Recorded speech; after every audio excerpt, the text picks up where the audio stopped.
बिस्मिल्लाहिर्रहमानिर्रहीम। अस्सलाम वालेकुम। Subject mathematics, class second year, test session शुरू हो चुका हुआ है। राउंड नंबर 4 और टेस्ट नंबर 3 डिस्कस होने जा रहा है, जिसका सिलेबस बच्चों आपके पास 3.5 से 3.8 है और चैप्टर नंबर 5 साथ शामिल है। और टेस्ट आपको जो दिया गया था वो ये टेस्ट आपके पास सामने मौजूद है।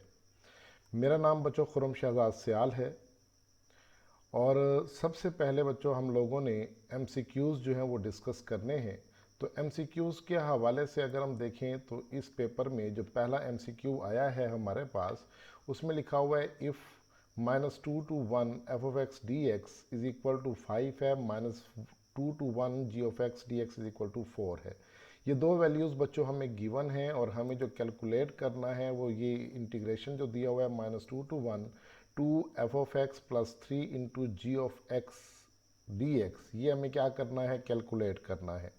तो डियर स्टूडेंट्स, यहाँ पर जो ऑप्शंस हमें गिवन है वो 10 ऑप्शन है और 12 है, उसके बाद 22 है और फिर नन ऑफ दीज है। तो बच्चों इसकी कैलकुलेशन की जानिब जाते हैं, देखते हैं कि इसकी कैलकुलेशन जो है वो हमारे पास किस टाइप से होनी है।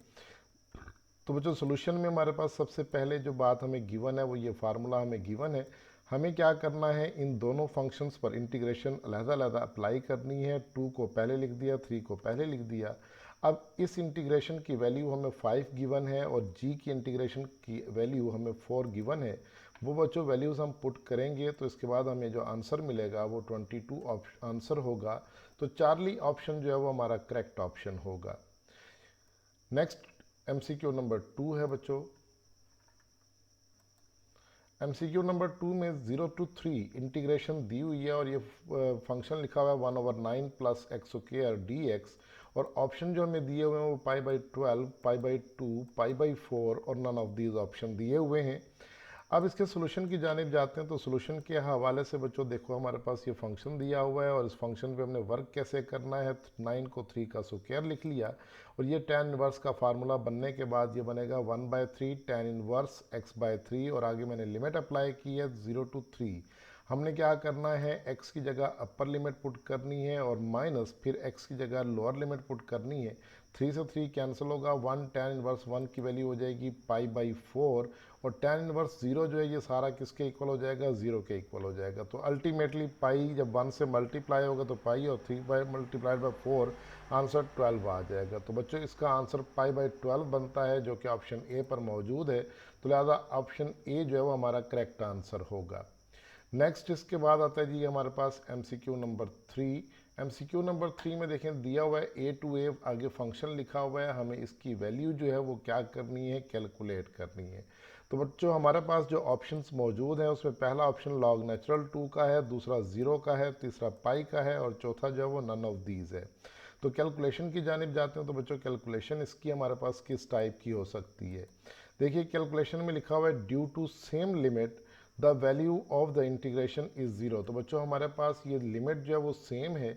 अगर लिमिट लोअर लिमिट और अपर लिमिट सेम हो तो आगे फंक्शन जिस मर्जी तरह का हो उसे आपको इंटीग्रेट करने की ज़रूरत नहीं है, उसका डायरेक्ट आंसर आपने क्या लिख देना है, 0 लिख देना है। तो बीटा ऑप्शन जो है वो बच्चों हमारे पास इसका आंसर होगा। MCQ नंबर 4 पर जाते हैं जी।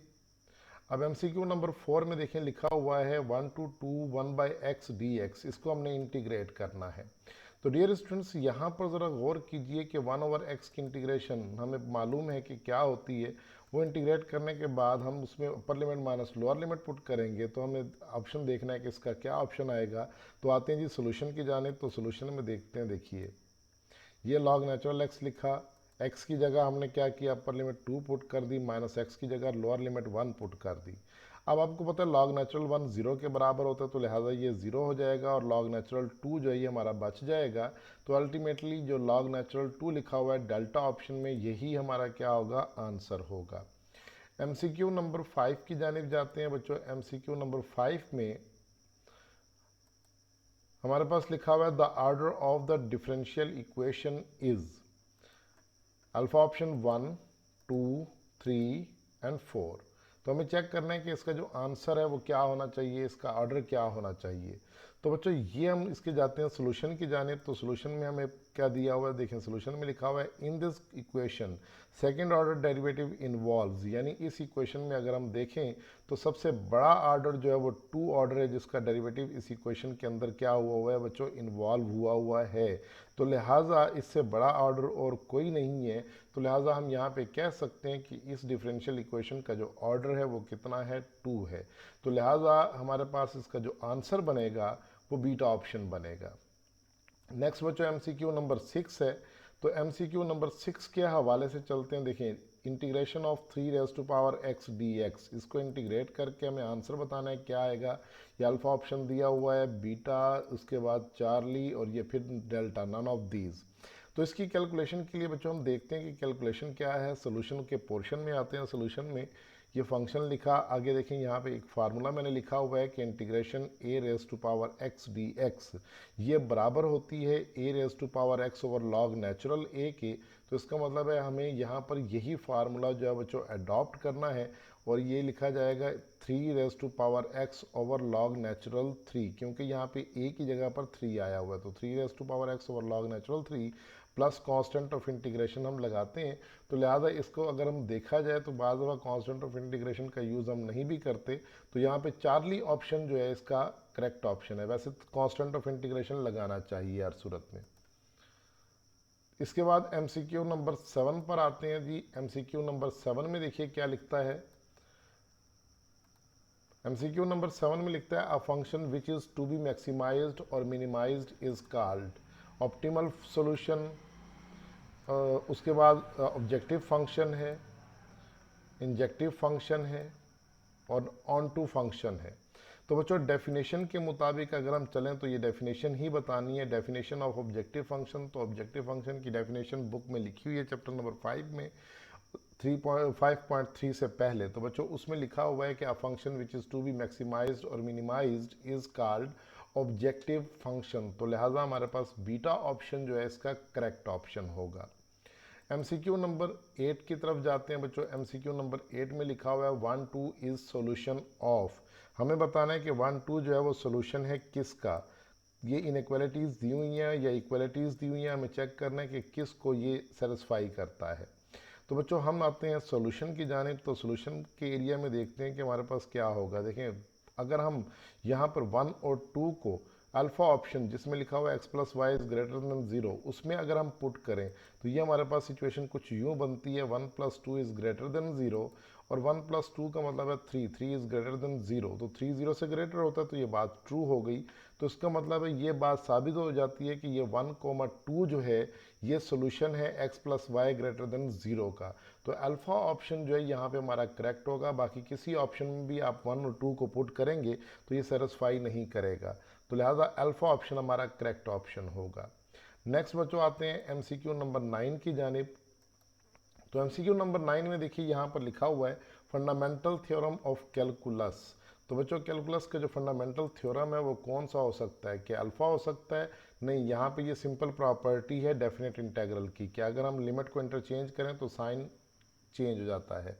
उसके बाद बीटा ऑप्शन में हमारे पास लिखा हुआ है a to B F of X को अगर इंटीग्रेट करें तो कोई फाई ऑफ एक्स फंक्शन आएगा, उसमें x की जगह अपर लिमिट b पुट करेंगे, माइनस x की जगह लोअर लिमिट a पुट करेंगे, तो phi of b minus phi of a हो जाएगा। इसके बाद चार्ली ऑप्शन जो है बच्चों हमारे पास ये लिमिट को ब्रेक करके लिखा हुआ है, ये प्रॉपर्टी है डेफिनेट इंटेग्रल की, और उसके बाद नन ऑफ दीज लिखा हुआ है। तो बच्चों आते हैं इसके सोल्यूशन की जानिब।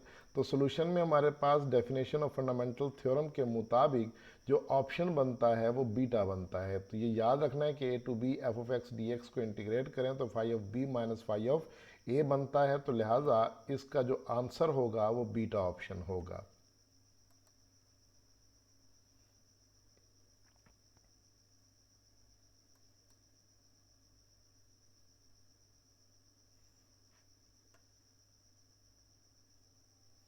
एमसीक्यू नंबर 10 देखिए बच्चों। एमसीक्यू नंबर 10 में लिखा हुआ है 0 टू 2x dx। हमें इसे क्या करना है, इंटीग्रेट करके इसका आंसर बताना है कि क्या इसका आंसर होगा। तो बच्चों यहाँ पर हमने क्या करना है जी, पहला ऑप्शन हमें 9 दिया हुआ है, दूसरा 7 दिया हुआ है, तीसरा 4 दिया हुआ है और चौथा जो है वो डेल्टा दिया हुआ है ऑप्शन। आते हैं जी सोल्यूशन की जानिब। तो बच्चों आप लोगों को मालूम है ये टू कांस्टेंट है, इंटीग्रेशन से पहले लिखा जाएगा और इसके बाद x की इंटीग्रेशन हो जाएगी एक्स स्क्वायर बाय 2 और हम लिमिट आखिर में लिखेंगे 0 to 2। फिर हमने क्या करना है, 2 को 2 से कैंसिल करना है तो एक्स स्क्वायर लिमिट आ जाएगी 0 to 2। x की जगह हमने अपर लिमिट पुट करनी है, 2 स्क्वायर हो जाएगा, माइनस x की जगह लोअर लिमिट पुट करेंगे तो 0 स्क्वायर हो जाएगा। तो अल्टीमेटली इसका आंसर बनेगा बच्चों 4। तो लिहाजा चार्ली ऑप्शन जो है इसका करेक्ट ऑप्शन होगा। नेक्स्ट आते हैं जी हम MCQ नंबर 11 की जानिब। तो बच्चों MCQ नंबर 11 में देखिए लिखा हुआ है ऑर्डर ऑफ डिफरेंशियल इक्वेशन। ये इक्वेशन दी हुई है, इसका ऑर्डर बताना है कि इसका ऑर्डर 1 होगा, 2 होगा, 3 होगा या नन ऑफ दीज होगा। तो मेरा ख्याल है कि अब आपको डेफिनेशन की रूह से ये बात पता लग गई होगी कि इस डिफरेंशियल इक्वेशन का जो ऑर्डर है वो हमारे पास कितना होगा। तो इसमें हायर ऑर्डर डेरिवेटिव जो है वो 1 मौजूद है, तो लिहाजा इसका जो ऑप्शन है वो क्या होगा, 1 होगा। 1 इसका जो है वो आंसर होगा, अल्फा ऑप्शन। तो ये थे बच्चों आपके पेपर के MCQ। उम्मीद है कि आपने पेपर के जो क्वेश्चंस होंगे, शॉर्ट क्वेश्चन बहुत अच्छे तरीके से किए होंगे, आपको क्लास में ऑलरेडी डिस्कस किए जा चुके हैं। फर्दर अगर आपको कोई क्यूरी हो या कोई कन्फ्यूजन हो तो आप कमेंट सेक्शन में आप कमेंट्स देंगे तो इंशाल्लाह मैं उन कमेंट्स का आंसर करूँगा। तो बच्चों थैंक यू जी, थैंक्स फॉर लिसनिंग केयरफुली। अल्लाह हाफिज़।